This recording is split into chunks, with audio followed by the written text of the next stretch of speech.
Madame, monsieur, bonjour. Ma collègue Aïcha Madfadoul et moi-même, Benoît Favier, allons vous présenter notre projet de robot dessinateur. Ce projet s'inscrit dans le cadre de notre formation d'ingénieur en génie électrique à Polytech Clermont-Ferrand. Le projet s'articule autour de plusieurs acteurs, notamment notre client et professeur monsieur Langagne, ainsi que notre tuteur industriel monsieur Bernard.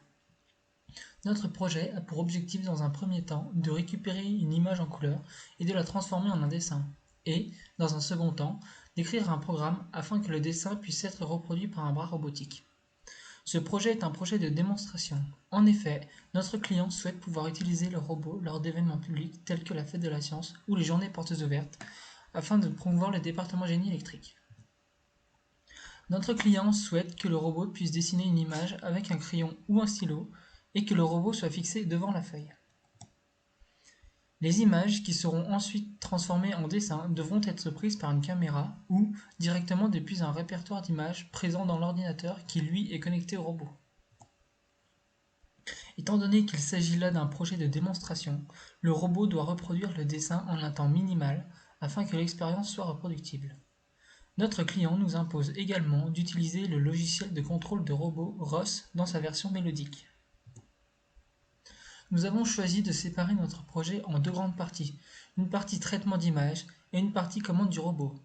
Dans la partie traitement d'image, nous avons transformé l'image choisie en un dessin, puis nous avons visualisé ce dessin en temps réel. Pour transformer une image en couleur en un dessin, nous devons passer par 4 grandes étapes. On convertit d'abord l'image en niveau de gris, puis on inverse les niveaux de gris et on floute l'image. Enfin, on réalise ce qu'on appelle un mélange. Cela nous permet d'obtenir un dessin assez fidèle de l'image qui a été choisie.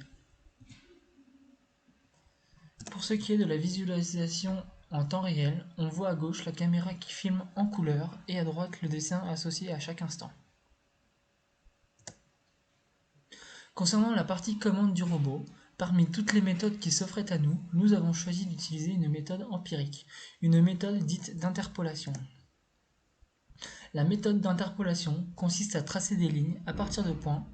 Le robot va venir placer le crayon sur chaque point de la ligne afin de récupérer les positions angulaires de chaque servomoteur et stocker ces valeurs dans un fichier. Un programme va ensuite lire le fichier et commandera le robot afin qu'il puisse redessiner l'image.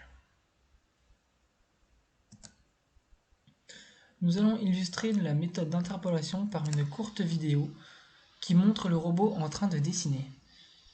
Sur cette vidéo, on peut voir que le robot dessine un Z. Nous vous donnons donc rendez-vous le 8 janvier en salle C003 pour notre soutenance. Merci de votre attention.